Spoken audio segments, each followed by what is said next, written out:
राधे राधे। आशा करती हूँ कि आप सभी लोग खुश होंगे, स्वस्थ होंगे, मस्त होंगे। आज मैं आप लोगों को बताने जा रही हूँ तुलसी विवाह। आप सभी लोगों को तुलसी विवाह की हार्दिक शुभकामनाएं। पौराणिक कथा, माता तुलसी की पौराणिक कथा। आज मैं आप लोगों को तुलसी माता की पौराणिक कथा सुनाने जा रही हूँ। प्राचीन काल में जालंधर नामक एक दैत्य ने अपने उत्पातों के कारण सभी को भयभीत कर रखा था। उसकी पत्नी वृंदा अत्यंत रूपवती थी, साथ में वह एक पतिव्रता स्त्री भी थी। उसी के प्रताप से वह जालंधर सर्व विजयी बना हुआ था। उस दैत्य से भयभीत होकर के ऋषि, मुनि और देवतागण भगवान विष्णु के पास अपनी विपदा को सुनाने के लिए पहुँचे, तो उन्होंने वृंदा का पति धर्म भंग करके उसका बल छीन करने का निश्चय किया। भगवान विष्णु ने कहा कि जब वृंदा का पति धर्म भंग होगा तभी जालंधर का बल जो है वह क्षीण होगा। भगवान विष्णु ने अपनी योग माया से एक मृत शरीर वृंदा के आंगन में फेंकवा दिया। वृंदा ने उसे अपने पति का शरीर समझ करके अपने पति का आलिंगन कर लिया। इससे उसका पति धर्म नष्ट हो गया, जबकि उसका पति तो देवलोक में इंद्र से युद्ध कर रहा था। इधर वृंदा का सतीत्व नष्ट होता है, उधर उसका पति युद्ध में हार कर मृत्यु को प्राप्त होता है। जब वृंदा को वस्तु स्थिति ज्ञात होती है तब वह भगवान विष्णु का छल कपट था यह जान करके अत्यंत क्रोधित होकर के भगवान विष्णु को श्राप देती है कि जिस प्रकार तुमने मुझसे छल से पति वियोगी बनाया है, ठीक उसी तरह से तुम भी अपनी पत्नी का छल पूर्वक हरण होने पर उसके वियोग को सहने के लिए मृत्युलोक में जन्म लोगे। इतना कह करके वृंदा अपने पति के शव के साथ उसके वियोग में तड़पती हुई सती हो गई। कालांतर में भगवान राम का जब अवतार होता है उस समय भगवान राम को सीता के साथ ऐसा ही वियोग सहन करना पड़ता है। पार्वती जी ने वृंदा की भस्म में तुलसी, आंवला और मालती के वृक्ष लगाए। इनमें से तुलसी को भगवान विष्णु ने वृंदा को रूप समझ करके अपना लिया। कुछ लोग यह भी मानते हैं कि भगवान विष्णु ने छल से वृंदा का सतीत्व भंग कराया था, तो उन्होंने उन्हें पत्थर बनने का श्राप दिया था। इस पर भगवान ने कहा था कि तुम मुझे माता लक्ष्मी से भी अत्यंत ज़्यादा प्रिय हो गई हो, यह सब तुम्हारे सतीत्व का ही फल है। तुलसी बन करके तुम सदा मेरे साथ रहोगी। जो भी तुम्हारे साथ मेरा विवाह करेगा वह परम धाम को प्राप्त होगा। यही कारण है कि शालिग्राम भगवान की पूजा बिना तुलसी दल चढ़ाए अधूरी मानी जाती है। इस प्रकार स्त्रियां प्रतिवर्ष तुलसी का विवाह भगवान विष्णु की प्रसन्नता को पाने के लिए करती हैं। अब मैं आप लोगों को तुलसी विवाह की कथा सुनाने जा रही हूँ। माता तुलसी की जय हो, कार्तिक मास की जय हो, गंगा माता की जय हो। एक परिवार में ननद भाभी रहती थीं। ननद अभी कुंवारी थी। वह तुलसी जी की बड़ी सेवा करती थी, पर भाभी को यह सब बातें फूटी आंख नहीं सुहाता था। कभी कभी भाभी गुस्से में कहती थीं कि जब तेरा विवाह होगा तो तुलसी ही खाने को दूंगी तथा तुलसी ही तेरे दहेज में दूंगी। यथा समय जब ननद की शादी हुई तो उसकी भाभी ने बरातियों के सामने तुलसी का गमला फोड़ करके रख दिया। भगवान की कृपा से वह गमला स्वादिष्ट व्यंजनों में बदल गया। गहनों के बदले भाभी ने ननद को तुलसी की मंजरी पहना दी तो वह सोने के गहनों में बदल गई। वस्त्र के स्थान पर तुलसी का जनेऊ रख दिया तो वह रेशमी वस्त्रों में बदल गया। चारों तरफ ससुराल में उसके दहेज आदि के बारे में बहुत बड़ाई हो गई। उसकी भाभी की एक लड़की थी। भाभी अपनी लड़की से कहती है कि तू तुलसी की सेवा किया कर, तुझे भी तेरी बुआ की तरह फल मिलेगा। लेकिन लड़की का मन तुलसी की सेवा में नहीं लगता था। उसके विवाह का समय आया तो उसने सोचा मैंने जैसा व्यवहार अपनी ननद से किया है उसी कारण उसे इतनी इज्जत मिली है तो क्यों न मैं अपनी लड़की के साथ भी वैसा ही व्यवहार करूं। कुछ समय पश्चात भाभी की लड़की का विवाह हुआ। जब विवाह हुआ तो बारात आई। जब बारात आई तो भाभी ने सोचा कि क्यों न मैंने जिस तरह का व्यवहार अपनी ननद के साथ किया है और उसे ससुराल में इतनी इज्जत मिली है, उसी तरह का व्यवहार मैं अपनी लड़की के साथ भी करूं। ऐसा सोच करके उसने बारातियों के सामने तुलसी का गमला तोड़ करके रख दिया, परंतु इस बार मिट्टी मिट्टी ही रही। मंजरी व पत्ते भी अपने पूर्ववत रूप में ही रहे तथा जनेऊ जनेऊ ही रहा। सभी लोग भाभी की बुराई करने लगे। ससुराल में भी सभी लड़की की बुराई कर रहे थे। भाभी ननद को कभी घर नहीं बुलाती थी। भाई ने सोचा कि मैं ही अपनी बहन से मिलाऊं। उसने अपनी इच्छा अपनी पत्नी को बताई तथा सौगात ले जाने के लिए कुछ मांगा तो भाभी ने थैले में ज्वार भरकर कहा, और तो कुछ नहीं है, यही ले जाओ। वह दुखी मन से चल दिया।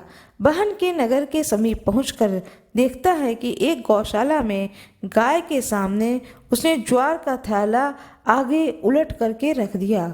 जो गाय पालते हैं वह गोपालक ने कहा कि सोना मोती गाय के आगे क्यों डाल रहे हो। उसने उससे सारी बात बता दी तथा सोना मोती लेकर प्रसन्न मन से बहन के घर गया। बहन अपने भाई को देख करके अत्यंत प्रसन्न हुई। जैसी प्रसन्नता बहन को मिली वैसे ही प्रसन्नता सभी कथा सुनने वालों को और कथा सुनाने वाले को मिली। माता तुलसी की जय हो। कार्तिक माह की जय हो। गंगा माता की जय हो। मेरा ये वीडियो आपको अच्छी लगी हो तो कृपया वीडियो को लाइक जरूर कर दीजिएगा। श्री पद्म पुराण में तुलसी को पूर्व जन्म में जालंधर नामक दैत्य की पत्नी वृंदा बतलाया गया है। जालंधर को लोक हित में मारने के लिए भगवान विष्णु को शालिग्राम बनना पड़ता है, इसलिए इसको समस्त ब्रह्मांड भूत विष्णु का प्रतीक माना गया है। भगवान शिव ने स्कंद पुराण के कार्तिक महात्म्य में शालिग्राम का महत्व वर्णित किया है। भगवान विष्णु के वरदान से वृंदा को तुलसी का पौधा बनना पड़ा, जिसे सर्वत्र पूजा की जाती है। ऐसा कहा जाता है कि वृंदा की भक्ति और भगवान विष्णु के प्रति उसका समर्पण ही तुलसी की पत्तियों में सुगंध बन करके आया है। प्रतिवर्ष कार्तिक मास के शुक्ल पक्ष की एकादशी को महिलाएं तुलसी और शालिग्राम भगवान का विवाह कराती हैं। भारतीय नारी तुलसी को सौभाग्यदायिनी मान करके उनकी पूजा और व्रत को करती हैं। तुलसी विवाह का उत्सव यूं तो सारे भारत में प्रचलित है, लेकिन विशेष रूप से इसे उत्तर भारत में मनाया जाता है। क्योंकि भगवान विष्णु का विवाह तुलसी जी के साथ हुआ था, इससे तुलसी का एक नाम विष्णु प्रिया भी है। तुलसी भगवान विष्णु को इतनी प्रिय हैं कि उनके बिना वे कोई भोग भी स्वीकार नहीं करते हैं। जो प्रतिवर्ष तुलसी का विवाह कराता है उसको इस लोक और परलोक में विपुल यश प्राप्त होता है। श्री पद्म पुराण में तुलसी के विवाह और महत्व का विस्तृत उल्लेख मिलता है। हिंदू परिवारों में तुलसी विवाह के बाद ही विवाह उत्सव शुरू होते हैं। कार्तिक मास में तुलसी के दर्शन, स्पर्श, ध्यान, अर्चना, आरोपण, सिंचन से अनेक युगों के पाप नष्ट हो जाते हैं। इसे भगवान कृष्ण के चरणों में चढ़ाने से मुक्ति मिलती है। तुलसी समस्त सौभाग्यों को देने वाली, आदि और व्याधि को मिटाने वाली हैं। तुलसी के बिना जितने भी कर्म कांड किए जाते हैं वे सब निसफल होते हैं, क्योंकि इसके बिना देवता भी प्रसन्न नहीं होते हैं। हर शाम तुलसी के पौधे की पूजा, आरती, उसके नीचे दीपक जलाने से सती वृंदा की कृपा प्राप्त होती है और भगवान विष्णु स्वयं उसकी रक्षा करते हैं। सोमवती अमावस्या को तुलसी की 108 परिक्रमाएं करने से दरिद्रता मिटती है। मरते हुए व्यक्ति के मुख में तुलसी एवं गंगा जल डालने से वह त्रिदोष नाशक महा औषधि बन जाता है तथा आत्मा पवित्र होकर के मुक्त हो जाती है। पूरे कार्तिक माह में सुनने वाली तुलसी माता की कथा, जिसे मैं आज आप लोगों को सुनाने जा रही हूँ, यह कथा भी तुलसी विवाह के दिन सुननी चाहिए। कार्तिक के महीने में सब कोई तुलसी माता को सींचने जाती थीं। सब कोई तो सींच करके आ जाती थी, पर एक बुढ़िया माई आती और तुलसी माता से रोजाना कहती, हे तुलसी माता सत्य की दाता, मैं बिरला सींचू तेरा, तू कर निस्तारा मेरा। तुलसी माता अड़ुआ दे लड़ुआ दे, पीतांबर की धोती दे, मीठा मीठा घास दे, बैकुंठ का वास दे, चटके की चाल दे, पटके की मौत दे, चंदन की काठ दे, झालर की झिनकार दे, साईं का राज दे, दाल भात का जमीन दे, 11 का दिन दे, कृष्ण को कांधा दे। इतनी बात सुन करके तुलसी माता सूखने लगी। भगवान श्री कृष्ण पूछते हैं कि तुम्हारे पास तो इतनी औरतें आती हैं, तुम्हें जिमाती हैं, तुम्हें सींचती हैं, तुम्हारी पूजन करती हैं, तुम्हें तो फलना फूलना चाहिए, तुम सूख कैसे रही हो, क्या कारण है? तुलसी माता ने कहा, मैं आपको क्या बताऊं, मेरी स्थिति बहुत अजीब हो गई है। भगवान श्री कृष्ण कहते हैं कि यदि तुम मुझे नहीं बताओगी अपने मन की बात तो किसे बताओगी? इस प्रकार विनय पूर्वक भगवान श्री कृष्ण के कहने पर तुलसी माता बताती हैं कि रोज सभी स्त्रियां मुझे सींचने आती हैं, लेकिन सींच करके वह चली जाती हैं। एक बुढ़िया माई आती हैं रोजाना और कहती हैं, अपनी सारी बातें मुझसे कहती हैं, कह करके जाती हैं, मैं और सब कुछ दे सकती हूँ, पर आप कृष्ण जी की कांधा कहाँ से दूंगी? भगवान श्री कृष्ण कहते हैं, कोई बात नहीं है, समय आने पर कृष्ण का कंधा भी उस बुढ़िया को मिल जाएगा। कुछ समय व्यतीत होते हैं, उसके बाद एक दिन उस बुढ़िया की मृत्यु हो जाती है। उसकी मृत्यु हो जाने के बाद में सभी लोग उसको अर्थी पर उठाने लगते हैं, लेकिन वह इतनी भारी हो गई होती है कि किसी के उठाने से वह उठती ही नहीं है। अब वहाँ पर प्रपंच होने लगता है और सब लोग कहने लगते हैं कि यह पाप घाट की माला फेरती होगी जिससे इतनी भारी हो गई है, और हम सभी लोग सोचते थे कि यह बड़े मन से भाव से तुलसी माता की नित्य पूजा करती हैं।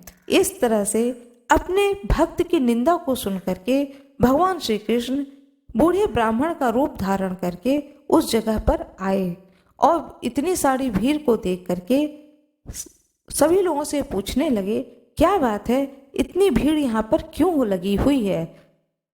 तब सब लोगों में से एक लोगों ने कहा कि यह एक बुढ़िया है जो कि मर गई है, यह पापनी थी, इसलिए किसी से उठाए नहीं उठती है इसकी अर्थी।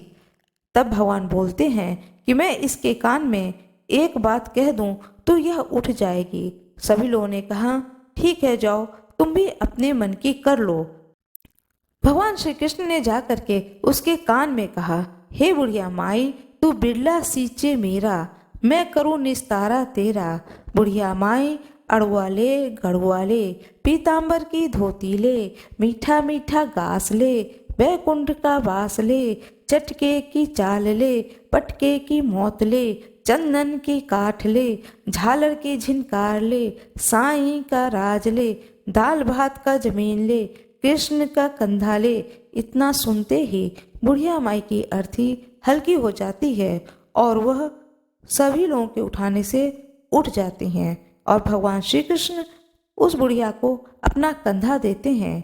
भगवान श्री कृष्ण के कंधा देने से उस बुढ़िया माई की मुक्ति हो जाती है, उसे बैकुंठ धाम प्राप्त होता है। हे तुलसी माता, जैसे उसकी मुक्ति करी है ऐसे हमारी भी मुक्ति करियो। जैसे उसको भगवान कृष्ण का कंधा दिया है वैसे ही हम सबको भगवान श्री कृष्ण का कंधा मिले। हे तुलसी माता, सदा सर्वदा हम लोगों पर भी अपनी कृपा बनाए रखें। कथा सुनने वाले पर और कथा सुनाने वाले पर भी अपनी कृपा बनाए रखें।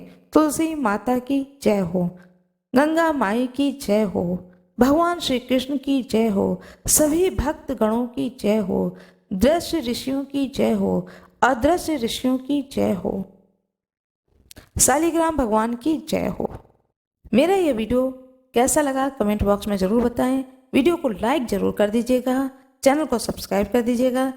आप सभी लोगों को तुलसी विवाह की हार्दिक शुभकामनाएं। तुलसी विवाह में प्रयुक्त होने वाली सामग्री भगवान विष्णु की सोने की प्रतिमा अथवा शालिग्राम भगवान की शिला। नंबर 1 चीज। नंबर 2 चीज, तुलसी की चांदी की प्रतिमा या तुलसी वृक्ष गमले सहित। नंबर 3 चीज, गंगा जल पंचामृत। नंबर 4 चीज, गंगा मृत्तिका सप्त मृत्तिका। नंबर 5 कुश दूब। नंबर 6 पंच पल्लव पंचगव्य। पंच पल्लव आम के होते हैं 5 पल्लव। नंबर 7 सप्त धान 7 तरह की औषधि। नंबर 8 हल्दी चूर्ण सिंदूर कंठ सूत्र। गले में पहनने के लिए कोई भी आर्टिफिशियल हो माला, कोई भी माला हो। नंबर 9 कुमकुम। नंबर 10 पंचरत्न। नंबर 11 शंख घंटा। नंबर 12 लाल साड़ी उपवस्त्र पीताम्बर या वो पवित्र। यदि लाल साड़ी न हो तो लाल रंग की चुनरी भी आप ओढ़ा सकते हैं माता रानी को। नंबर 13 चंदन। नंबर 14 धूप। नंबर 15 है पुष्प। नंबर 16 है कपूर। नंबर 17 है पान। नंबर 18 है मधुपर्क, कोई मिठाई, मधुपर्क कह लें या मिठाई कह लें। नंबर 19 है रोली। नंबर 20 है मौली। नंबर 21 है कुमकुम में रंगे अक्षत। नंबर 22 है दीप दिया सलाई बत्ती। नंबर 23 है नैवेद्य। नंबर 24 है सुपारी तांबूल नारियल। नंबर 25 है 2 कलश 2 सकोरा 2 पीढ़ा। नंबर 26 है दहेज में दी जाने वाली सामग्री, दहेज में दी जाने वाली सामग्री। नंबर 27 है मंडप बनाने के लिए 9 ईख मौली और 2 से 3 साड़ियाँ। यह मैंने बताया है तुलसी विवाह में प्रयुक्त होने वाली सामग्रियों को। राधे राधे। आशा करती हूँ कि आप सभी लोग खुश होंगे, स्वस्थ होंगे, मस्त होंगे। आज मैं आप लोगों को देव उठनी एकादशी प्रबोधनी एकादशी की कथा सुनाने जा रही हूँ। युधिष्ठिर जी ने भगवान श्री कृष्ण से पूछा, मैंने आपके मुख से रमा का यथार्थ महात्म्य सुना।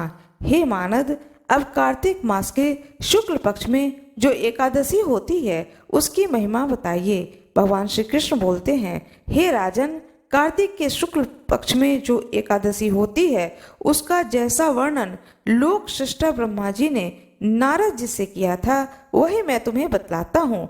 नारद जी ने कहा, पिताजी, जिसमें धर्म कर्म में प्रवृत्ति कराने वाले भगवान गोविंद जागते हैं उस प्रबोधनी एकादशी का महात्म्य बताइए। ब्रह्मा जी कहते हैं, हे मुनि श्रेष्ठ, प्रबोधनी का महात्म्य पाप का नाश पुण्य की वृद्धि तथा उत्तम बुद्धि वाले पुरुषों को मोक्ष प्रदान करने वाला है।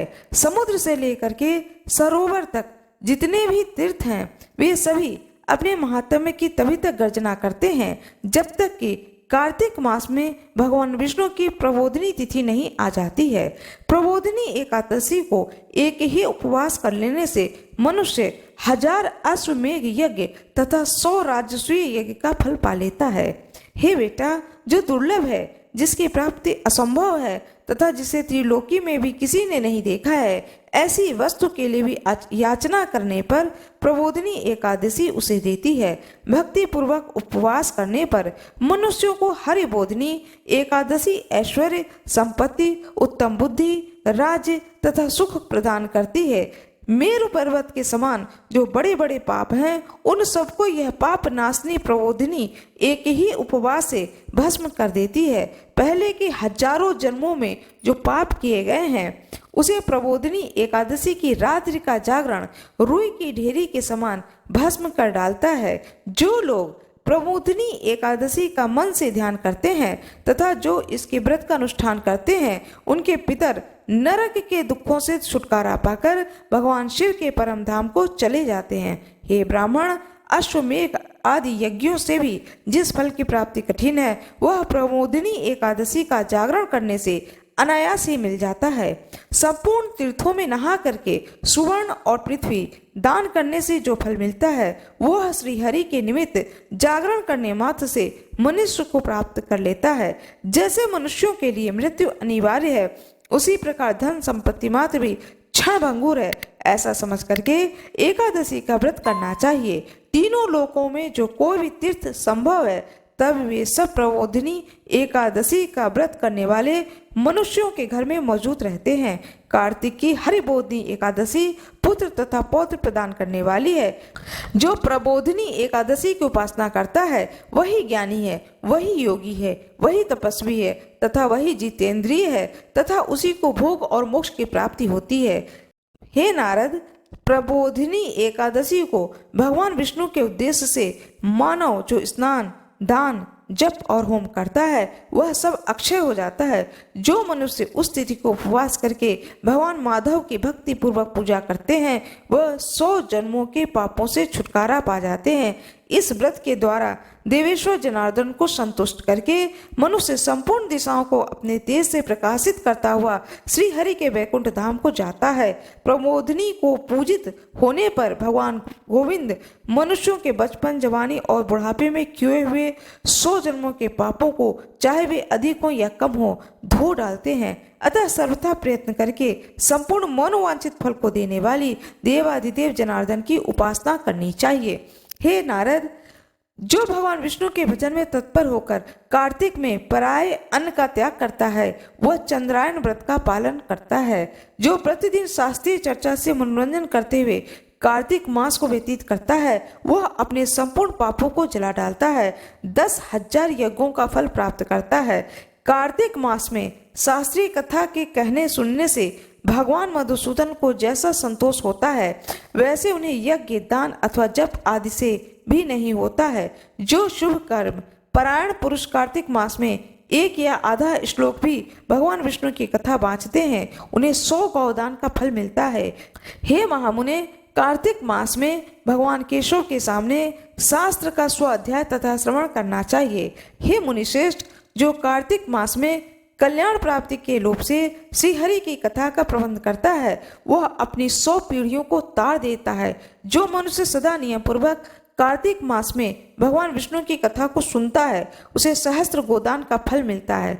जो प्रबोधिनी एकादशी के दिन श्री विष्णु की कथा का श्रवण करता है उसे 7 द्वीपों से युक्त पृथ्वी दान करने का फल प्राप्त होता है। हे मुनिश्रेष्ठ, जो भगवान विष्णु की कथा को सुन करके अपनी शक्ति के अनुसार कथावाचक की पूजा करते हैं उन्हें अक्षय लोक की प्राप्ति होती है। हे नारद, जो मनुष्य कार्तिक मास में भगवत संबंधी गीत और शास्त्र विनोद के द्वारा समय बिताता है उनकी पुनरावृत्ति मैंने नहीं देखी है। हे मुने, जो पुण्य आत्मा पुरुष भगवान के समक्ष गान, नृत्य, वाद्य और श्री विष्णु की कथा को करता है वह तीनों लोकों के ऊपर विराजमान होता है। हे मुनिश्रेष्ठ, कार्तिक मास की प्रबोधिनी एकादशी के दिन बहुत से फल, फूल, कपूर, अर्गजा, कुमकुम के द्वारा श्री हरि की पूजा करनी चाहिए। एकादशी आने पर धन की कंजूसी नहीं करनी चाहिए क्योंकि उस दिन दान आदि करने से असंख्य पुण्य की प्राप्ति होती है। प्रबोधिनी को जागरण के समय शंख में जल लेकर फल तथा नाना प्रकार के द्रव्यों के साथ श्री जनार्दन को अर्घ्य देना चाहिए। संपूर्ण तीर्थों में स्नान करने और सब प्रकार के दान देने से जो फल मिलता है वही प्रबोधिनी एकादशी को अर्घ्य देने से करोड़ गुना होकर प्राप्त होता है। हे देवर्षि, अर्घ्य के पश्चात भोजन, आच्छादन और दक्षिणा आदि के द्वारा भगवान विष्णु की प्रसन्नता के लिए गुरु की पूजा करनी चाहिए। जो मनुष्य उस दिन श्रीमद् भागवत कथा को सुनता है अथवा पुराण का पाठ करता है उसे एक एक अक्षर पर कपिला गाय की दान का फल मिलता है। हे मुनिश्रेष्ठ, जो कार्तिक मास में जो मनुष्य अपनी शक्ति के अनुसार शास्त्रोक्त रीति से वैष्णव व्रत एकादशी का पालन करता है उसकी मुक्ति अविचल है। केतकी के एक पत्ते से पूजित होने पर भगवान गरुड़ ध्वज 1000 वर्ष तक अत्यंत तृप्त रहते हैं। हे देवऋषि, जो अगस्त के फूल से भगवान जनार्दन की पूजा करता है उसके दर्शन मात्र से नरक की आग बुझ जाती है। हे वत्स, जो कार्तिक मास में भगवान जनार्दन को तुलसी के पत्र और पुष्प अर्पण करता है उसका जन्म भर का किया हुआ सारा पाप भस्म हो जाता है। हे मुने, जो प्रतिदिन दर्शन, स्पर्श, ध्यान, नाम कीर्तन, स्तवन, अर्पण, सेचन, नित्य पूजन तथा नमस्कार के द्वारा तुलसी में 9 प्रकार की भक्ति करता है वे कोटि सहस्त्र युगों तक पुण्य का विस्तार करते हैं। हे नारद, सब प्रकार के फूलों और पत्तों को चढ़ाने से जो फल मिलता है वह कार्तिक मास में तुलसी के एक पत्ते से मिलता है। कार्तिक आयादिक प्रतिदिन नियम पूर्वक तुलसी जी के कोमल पत्तों से महाविष्णु श्री जनार्दन का पूजन करना चाहिए। जो 100 यज्ञों द्वारा देवताओं का यजन करने और अनेक प्रकार के दान देने से जो पुण्य प्राप्त होता है, वह कार्तिक मास में तुलसी दल मात्र से केशव की पूजा करने पर प्राप्त होता है। तुलसी दल पुष्पाणि ये यच्छन्ति जनार्दने कार्तिकेय सकलम वत्स पापम जन्मार्जिते दहेत दृष्ट्वा स्पष्टा वाध्याता कीर्तिता नामतः स्तुता रोपिता सेचिता नित्यं पूजिता तुलसी नता नवधा तुलसी भक्तिम ये कुर्वन्ति दिने दिने युग कोटि सहस्त्राणि त्वन्ति सुकृतम मुने। यह कथा मैंने आप लोगों को एकादशी व्रत की महान पुण्य फलदायिनी एकादशी व्रत कथा को आप लोगों को सुनाया है। यह कथा आप लोगों को अच्छी लगी हो तो कृपया वीडियो को जरूर लाइक करिएगा। कमेंट बॉक्स में भगवान विष्णु की जय हो, तुलसी माता की जय हो अवश्य ही लिखिएगा। तुलसी श्री सखे शुभे पापहारिणी पूज्यते नमस्ते नारद नुते नारायण मनः प्रिये। तुलसी चालीसा सुनाने जा रही हूँ। श्री तुलसी महारानी करो विनय सिर नाय जो मम हो संकट विकट दीजे मात नशाए। नमो नमो तुलसी महारानी महिमा अमित न जाए बखानी दियो विष्णु तुमको सन्माना जग में छायो सुयस महाना विष्णु प्रिया जय जयति भवानी तीहू लोक की हो सुख खानी भगवत पूजा कर जो कोई बिना तुम्हारे सफल न होई जिन घर तब नहीं होई निवासा उस पर करे विष्णु नहीं बासा करे सदा जो नवनित सुमिरन तेह के काज होए सब पूरण कार्तिक मास महात्म तुम्हारा ताको जानत सब संसारा तब पूजन करें जो कुमारी पावे सुंदर वर सुकुमारी कर जो पूजा नित्य प्रति नारी सुख संपत्ति से होए सुखारी वृद्धा नारी करें जो पूजन मिले भक्ति होवे पुलकित मन श्रद्धा से पूजे जो कोई भवनिधि से तर जावे सोई कथा भगवत यज्ञ करावे तुम बिन नहीं सफलता पावे छायो तब प्रताप जग भारी ध्यावत तुम्हें सकल चित्तधारी तुम्हें मात यंत्रण तंत्रण में सकल कान सिद्धि होवे क्षण में औषधि रूप आप हो माता सब जग में तब यश विख्याता देव ऋषि मुनि तो औ तब धारी करत तदा तब जय जयकारी वेद पुराण तब यश पाया महिमा अगम पार नहीं पाया नमो नमो जय जय सुख करनी नमो नमो जय दुख निवारणी नमो नमो सुख संपत्ति देनी नमो नमो अग काटन छेनी नमो नमो भक्तन दुख हरणी नमो नमो दुष्टन मद छेनी नमो नमो भव पार उतारणी नमो नमो पर लोक सुधारणी नमो नमो निज भक्त उबारणी नमो नमो जन काज संवारणी नमो नमो जय कुमत निशावनी नमो नमो जय सुख उपजावनी जयति जयति जय तुलसी माय ध्याओ तुमको शीस नवाय निज जन जाने मोह अपनाओ बिगड़े कारज आप बनाओ करो विनय में मात तुम्हारी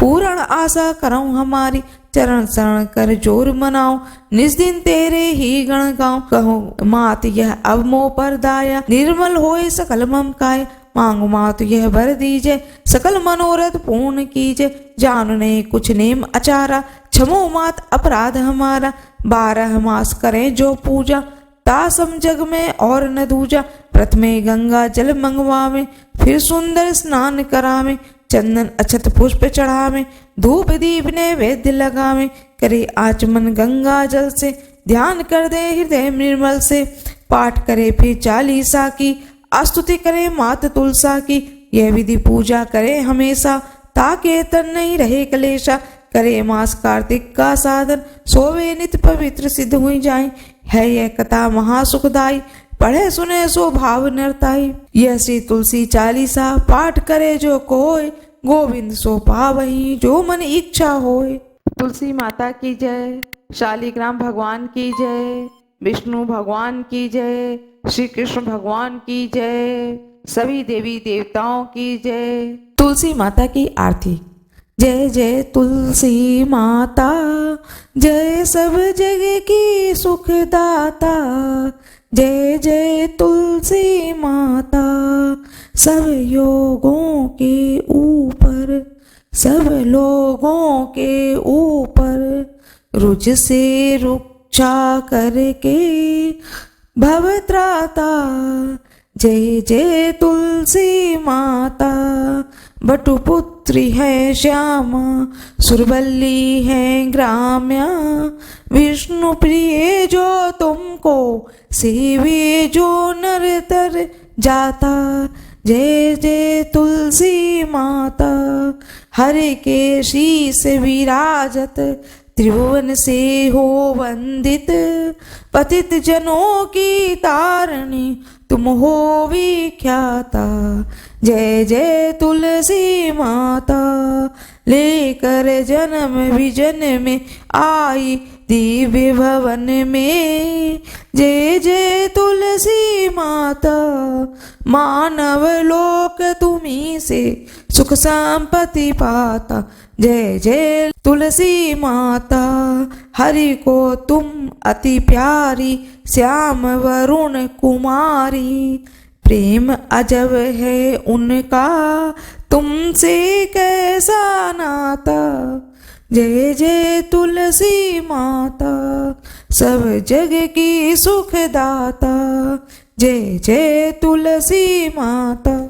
तुलसी माता की जय, शालिग्राम भगवान की जय, विष्णु भगवान की जय, श्री कृष्ण भगवान की जय, सभी देवी देवताओं की जय। श्री शालिग्राम भगवान की आरती। शालिग्राम सुनो बिनती मोरी, यह वरदान दया कर पाऊं, प्रातः समय उठी मज्जन करके प्रेम सहित स्नान कराऊं। चंदन धूप दीप तुलसी दल वरण वरण के पुष्प चढ़ाऊं, तुमने सामने नृत्य करो नित प्रभु, घंटा संग मृदंग बजाऊं। चरण धोए चरणामृत लेकर कुटुंब सहित बैकुंठ सिधाऊं, जो कुछ रूखा सूखा घर में भोग लगा कर भोजन पाऊं। मन वचन कर्म से पाप कियो जो परिक्रमा के साथ बहाऊं, ऐसी कृपा करो मुझ पर जम के द्वारे जाने न पाऊं।